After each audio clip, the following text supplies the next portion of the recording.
అపోస్తులుడైన పౌలు తిమోతికి వ్రాసిన 2వ పత్రిక 2వ అధ్యాయంలో ఉన్న 26 వచనములు. నా కుమారుడా, క్రీస్తు యేసునందున్న కృపచేత బలవంతుడువు కమ్ము. నీవు అనేక సాక్షుల ఎదుట నా వలన వినిన సంగతులను ఇతరులకును బోధించుటకు సామర్థ్యము గల నమ్మకమైన మనుషులకు అప్పగింపుము.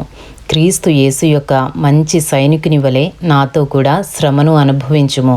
సైనికుడెవడును యుద్ధమునకు పోవునప్పుడు తన్ను దండులో చేర్చుకునిన వానిని సంతోషపెట్టవలెనని ఈ జీవన వ్యాపారములలో చిక్కుకొనడు. మరియు జట్టి అయిన వాడు పోరాడునప్పుడు నియమ ప్రకారము పోరాడుకుంటే వానికి కిరీటము దొరకదు. పాటుపడిన వ్యవసాయకుడే మొదట ఫలములలో పాలు పుచ్చుకొనవలసిన వాడు. నేను చెప్పు మాటలు ఆలోచించుకునుము. అన్ని విషయముల యందు ప్రభువు నీకు వివేకమనుగ్రహించును. నా సువార్త ప్రకారము దావీదు సంతానములో పుట్టి మృతులలో నుండి లేచిన యేసు క్రీస్తును జ్ఞాపకము చేసుకునుము.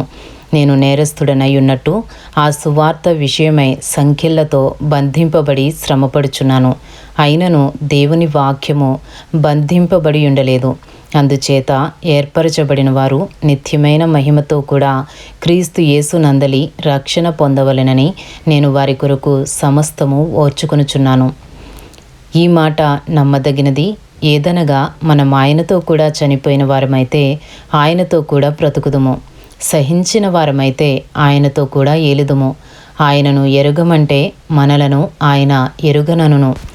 మనము నమ్మదగని వారమైనను ఆయన నమ్మదగిన వాడుగా ఉండును.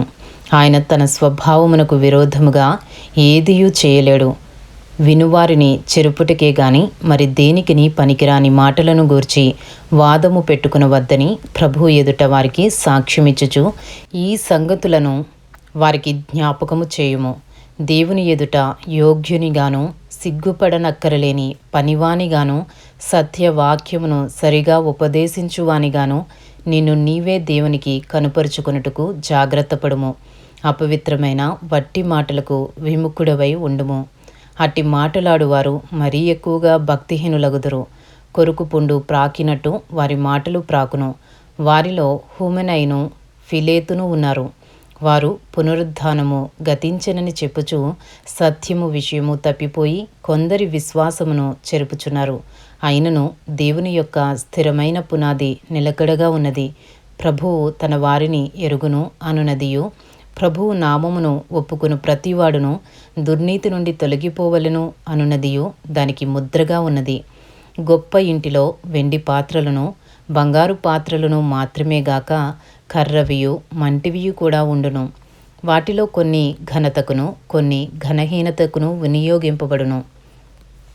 ఎవడైనను వీటిలో చేరక తన్ను తాను పవిత్రపరచుకుని ఎడల వాడు పరిశుద్ధపరచబడి యజమానుడు వాడుకొనుటకు అర్హమై ప్రతి సత్కార్యమునకు సిద్ధపరచబడి ఘనత నిమిత్తమైన పాత్రయ్యి ఉండును. నీవు యవనేచ్ఛల నుండి పారిపోము. పవిత్ర హృదయులై ప్రభువునకు ప్రార్థన చేయువారితో కూడా నీతిని, విశ్వాసమును, ప్రేమను, సమాధానమును వెంటాడుము. నేర్పులేని మూఢుల వితర్కములు జగడములను పుట్టించునని ఎరిగి అట్టి వాటిని విసర్జించుము. సత్య విషయమైన అనుభవ జ్ఞానము వారికి కలుగుటకై దేవుడొకవేళ ఎదురాడు వారికి మారు మనసు దయచేయను. అందువలన సాతాను తన ఇష్టము చొప్పున చెరపట్టిన వీరు వాని ఊరిలో నుండి తప్పించుకుని మేలుకొనెదరేమో అని ప్రభువు యొక్క దాసుడు అట్టివారిని సాత్వికముతో శిక్షించుచు జగడమాడక అందరి ఎడల సాధువుగాను బోధింప సమర్థుడుగాను కీడును సహించువాడుగాను ఉండవలెను. ఇంతటితో అపోస్తులుడైన పౌలు తిమోతికి వ్రాసిన 2వ పత్రికలోని 2వ అధ్యాయంలో ఉన్న 26 వచనములు పూర్తి చేయబడినవి.